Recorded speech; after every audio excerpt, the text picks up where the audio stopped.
Yo les bros, c'est Goji et j'espère que vous allez bien en ce merveilleux dimanche. Plus tôt dans la semaine, le volume 99 de One Piece est sorti au Japon. Évidemment, c'est un événement très attendu, même pour nous, puisque ça signifie que les nouvelles questions et les réponses des SBS seront bientôt dévoilées. Petit rappel, les SBS se trouvent entre chaque chapitre d'un tome et met à l'honneur Oda qui répond à des questions que la communauté lui pose. Parfois, la plupart du temps même, c'est absolument pas intéressant, mais quelques petites pépites peuvent sortir au point de nous apporter des précisions sur certains aspects de l'histoire qu'Oda n'a pas pu ajouter dans ses chapitres. Bref, c'est le cas aujourd'hui avec quelques sujets qui m'ont motivé à vous en faire une vidéo, notamment autour du fruit du démon de Kid, mais surtout Vegapunk et Yamato. Alors j'espère que ça vous plaira, n'hésitez pas à laisser un like si c'est le cas et à vous abonner. Grand merci à vous.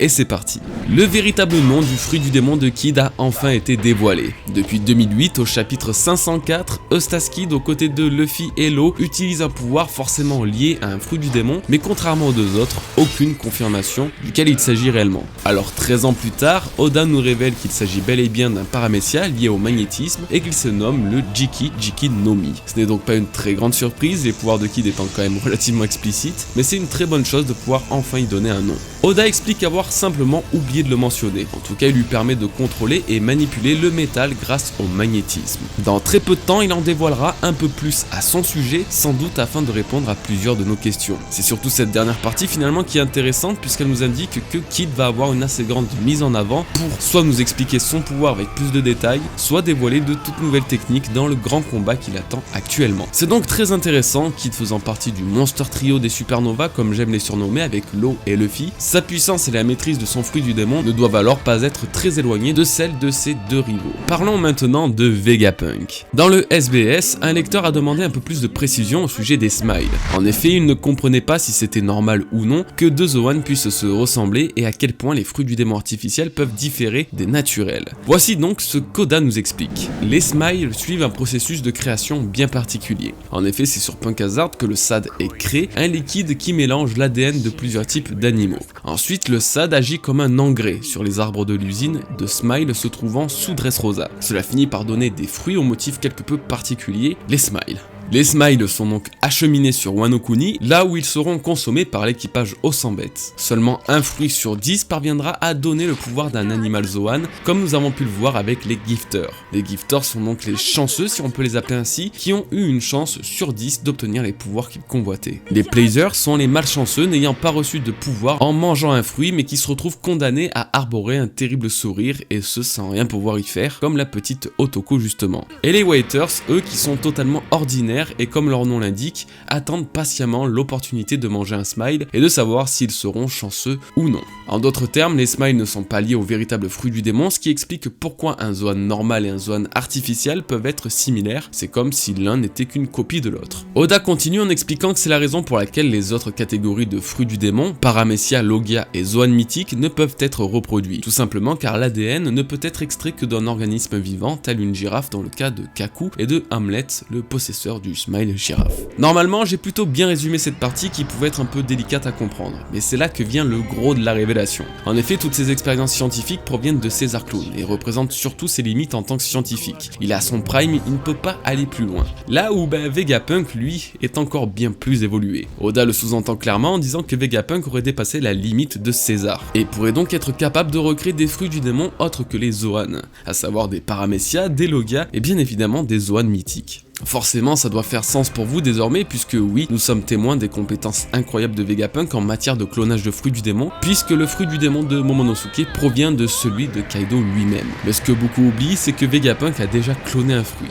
C'est lors de la première apparition des pacifistas sur Sabaody que Diaz Drake aura remarqué la grande ressemblance entre leurs lasers et ceux de Kizaru. Vegapunk aura donc été capable de recréer le Pika Pika no Mi. Il n'y a donc plus de doute, même si Oda laisse planer un suspense autour des limites de Vegapunk sur ses études liées au fruit du démon, on sait qu'il est allé très loin dans le délire. Et ça, une fois encore, il nous a averti dans le SBS 48, soit il y a plus de 10 ans quand même, qu'un scientifique apparaîtrait dans le futur et nous fera comprendre la véritable nature des fruits du démon. Plus de doute, aujourd'hui, c'est Vegapunk. Maintenant, voyons le sujet d'une façon un petit peu différente. Actuellement, 3 armées surpuissantes proviennent de créations scientifiques. Les pacifistas, des cyborgs clones de Kuma, qui se retrouvent dotés de pouvoirs tirés d'un fruit du démon, celui de Kizaru plus précisément. Les Smiles de Kaido, des utilisateurs utilisateur de fruits du démon artificiels ayant comme objectif de servir l'un des 4 empereurs. Et pour finir, le SSG, le Special Science Group, qui est un projet de l'unité scientifique dirigé par Vegapunk lui-même pour le compte de la marine et destiné à remplacer les Shichibukai. On peut déjà trouver un dénominateur commun à chacune de ces armées,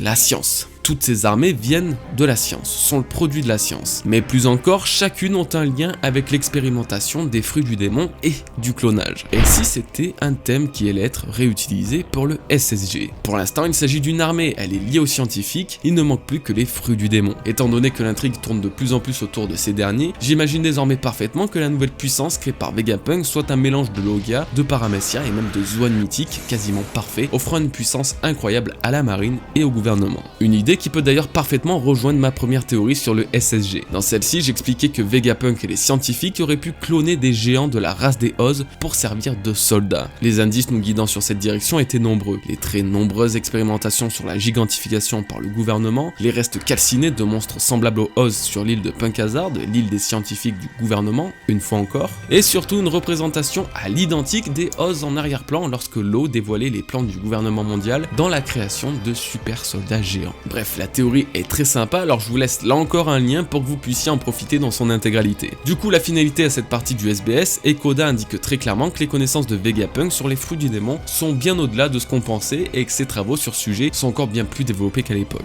Si les thèmes principaux autour de scientifiques sont particulièrement reliés aux fruits du démon, alors il n'y aurait pas de surprise à ce que le SSG, cette incroyable invention capable de remplacer la puissance encore plus incroyable des 7 Shichibukai, soit totalement le résultat de clonage voire même de combinaison entre certains fruits du démon dans un seul et même corps. Et les corps en question seraient ceux des Oz modifiés comme je l'ai expliqué un petit peu plus tôt. Et nous allons conclure avec comme sujet Yamato. Alors très peu de choses à son sujet, si ce n'est sa taille, son âge et sa nourriture favorite. D'ailleurs ça précisément qui va m'intéresser, vous allez vite comprendre. Elle a 28 ans, née la même année que Momonosuke. Sa taille est de 2,63 m. Sa nourriture préférée est bien évidemment, vous l'aurez deviné, l'oden, mais aussi et surtout le saumon entier et cru. Étant donné qu'on ne sait que très peu de choses à son sujet, toutes les informations sont bonnes à prendre. Si sa date de naissance ou sa taille m'intéresse assez peu pour le moment, sa nourriture préférée mérite cependant d'être analysée. Oui, car il s'agit la plupart du temps d'un indicateur sur une ou plusieurs facettes de sa personnalité. L'oden par exemple est parfaitement dans le thème de sa dévotion et sa grande passion pour Oden Kozuki lui-même au point qu'elle s'approprie son nom et son prénom. Vous l'aurez compris, le saumon a alors aussi une raison d'être présent dans ses mets favoris. Et je me suis alors posé la question très simple, pourquoi ? Le fait qu'elle préfère le consommer entier et cru sont des précisions peu ordinaires qui m'a alors poussé à croire que ça pourrait avoir un lien avec la bête en laquelle elle allait se transformer face à Sasaki au chapitre 996. Le seul animal connu pour sa consommation de saumon, cru d'autant plus, n'est autre que l'ours. Yamato aurait donc alors le Zoan de l'ours ?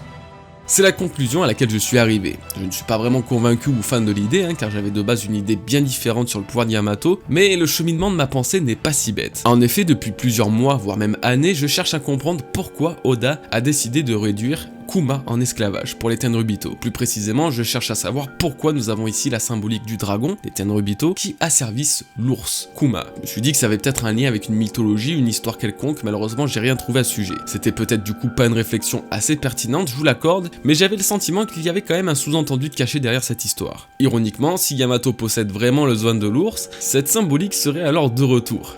Oui, car Kaido, le dragon, aurait enchaîné et privé de liberté Yamato, l'ours.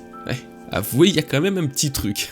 Bon, en toute franchise, je suis loin de m'être convaincu moi-même, mais je trouve l'approche originale. En tout cas, c'est la parfaite occasion de vous parler des autres potentiels fruits du démon que Yamato peut posséder. Mon autre théorie au sujet des pouvoirs de Yamato, j'en parle assez souvent dans mes reviews, elle aurait elle aussi un fruit du démon lié au dragon, voire même au serpent. En effet, même si ça peut paraître redondant avec Kaido ou même Momonosuke, je me suis basé sur l'origine du masque qu'elle portait lors de son introduction. Ce masque est celui d'Anya, le fantôme d'une femme tourmentée en quête de vengeance dans le folklore légendaire japonais. Il peut également s'agir de démons pouvant prendre 3 formes différentes. Les Anya Namanari, des femmes à l'apparence humaine mais dont de petites cornes ont poussé sur le crâne. Les Shunari Anya, une évolution de la première avec cette fois-ci de longues cornes et des crocs acérés capables de manipuler une forte énergie. Et les dernières, les Anya Onari, à l'apparence de serpents démoniaques, cracheurs de feu, dont la fureur ne peut en aucun cas être adoucie. Oda aurait alors exploité le mythe d'Anya jusqu'au bout pour Yamato. Lorsqu'on l'a rencontrée, elle n'était qu'une Anya Namanari, à l'apparence simple malgré ses cornes et son masque. Elle a ensuite montré une forme bien différente avec une colère intense et l'apparition de gros bestial, ça serait le passage vers sa deuxième forme,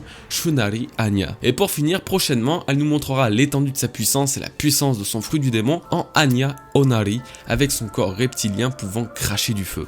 C'est déjà tout de suite beaucoup plus stylé que l'ours, je vous l'accorde. En tout cas, c'était ma théorie principale sur le fruit du démon de Yamato. Malgré tout, une autre théorie semble valable, j'en entends parler très souvent, elle est particulièrement connue du côté anglophone. Yamato aurait le Zoan mythique du tigre blanc, Byakuo.